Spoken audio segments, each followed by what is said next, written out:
Welcome back for another episode of Covering Coven, a show where we discuss last night's episode of American Horror Story Coven. I am your moderator, Perri Nemiroff, here on a slight delay courtesy of London Wi-Fi, but here are our more well-connected panelists. Hi, I'm Alexis Saarela. Hey, I'm Allison Ullrich. Hi, I'm Megg Hochbaum. I'm Sasha Capelli.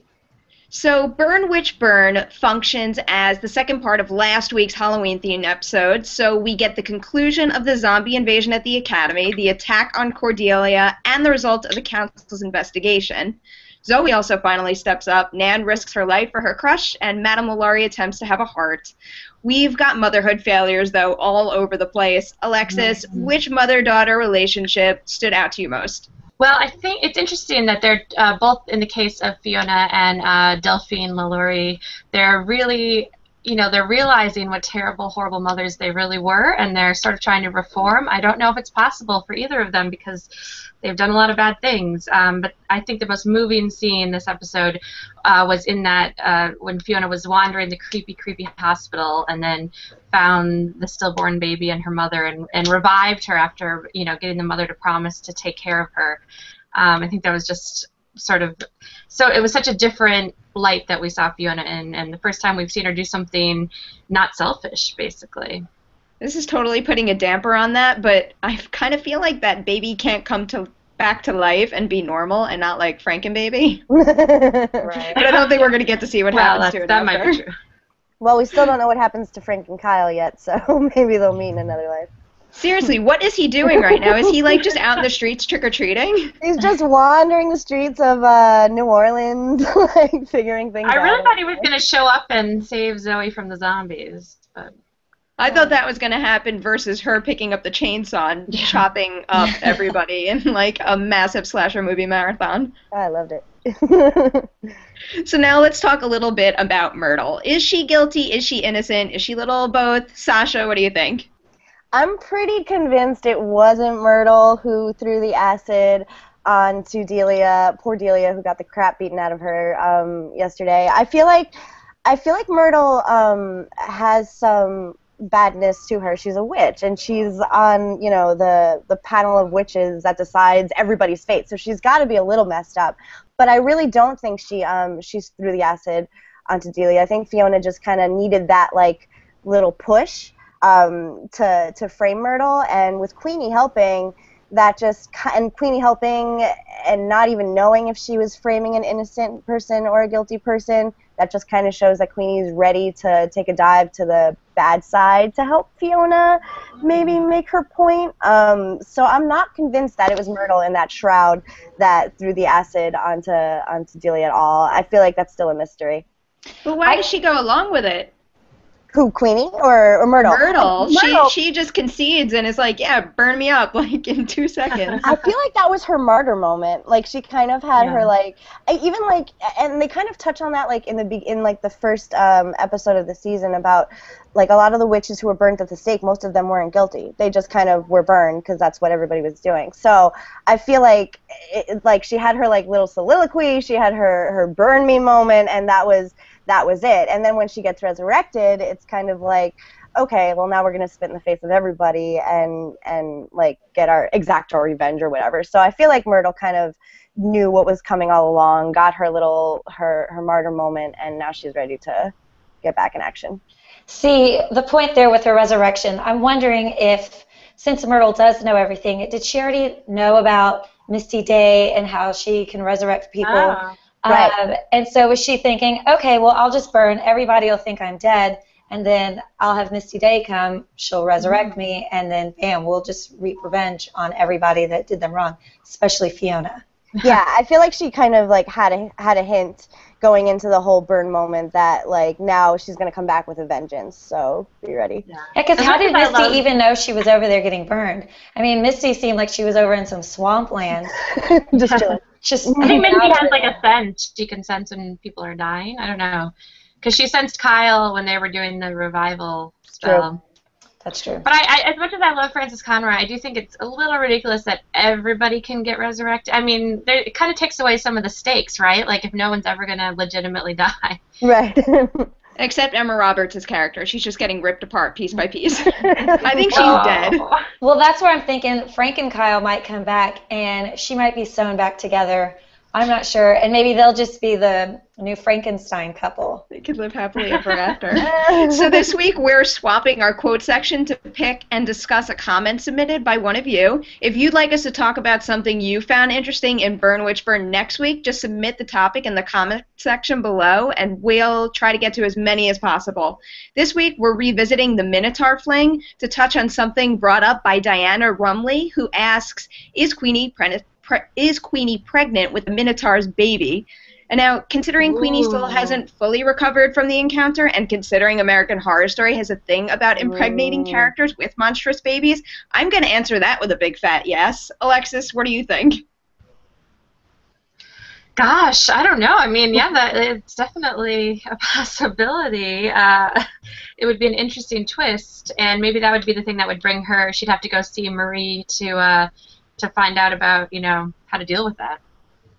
I kind of wonder related.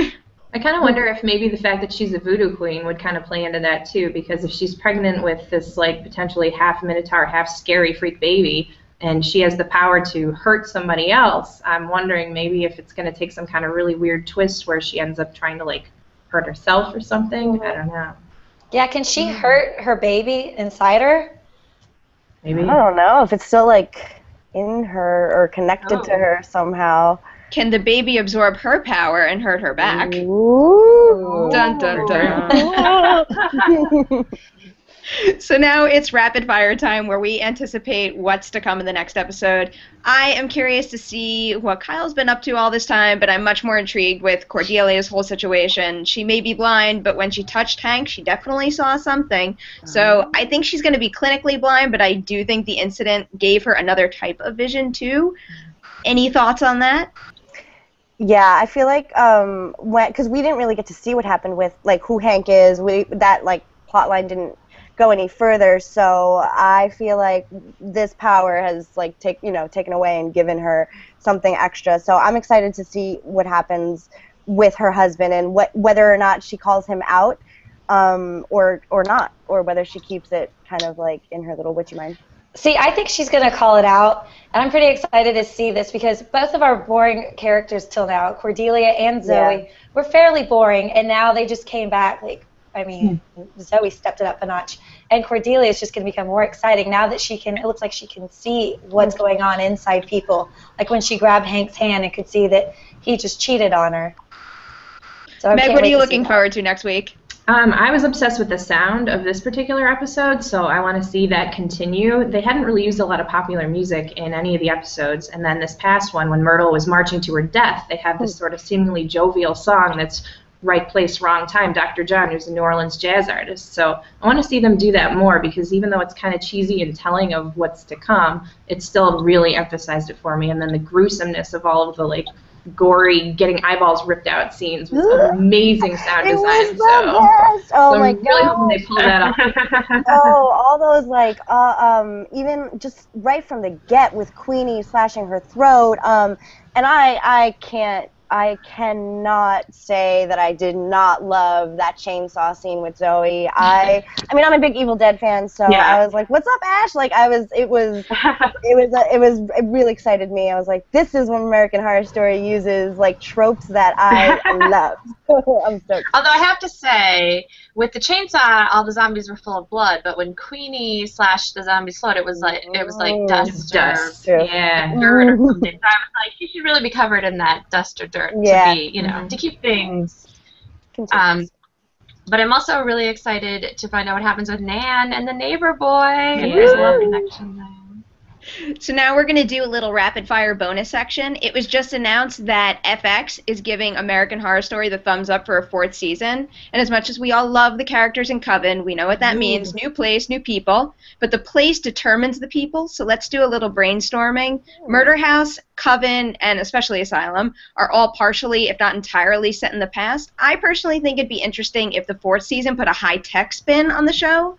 by maybe making some sort of super modern component, maybe that'd be even cool. playing off the shaky cam craze by having some sort of computer, internet, or tech element. Yeah, like a found footage kind of thing, maybe like a whole season of found footage. Because we really haven't seen much of that in like scripted TV shows and like the found footage horror scene is huge now, so that would be really cool. What about you guys? Anyone have any good ideas for places to set season 4? I actually think like a city like New York. Oh, sorry.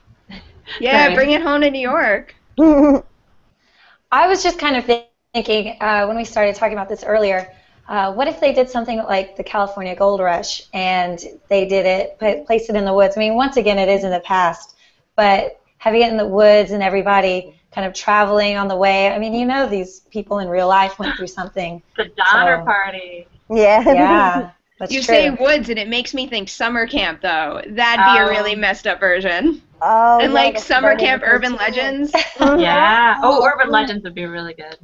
Also, speaking of the woods, I was thinking they might, rather than going future, they might go completely past, because it's American Horror Story. What's better American Horror Story than the genocide of the American Indians? So I was actually thinking, what if they go all the way back and have like something set in, you know, original settlement times, and they have the Indians and something Or like that. in space, American Horror Story X. I would watch that.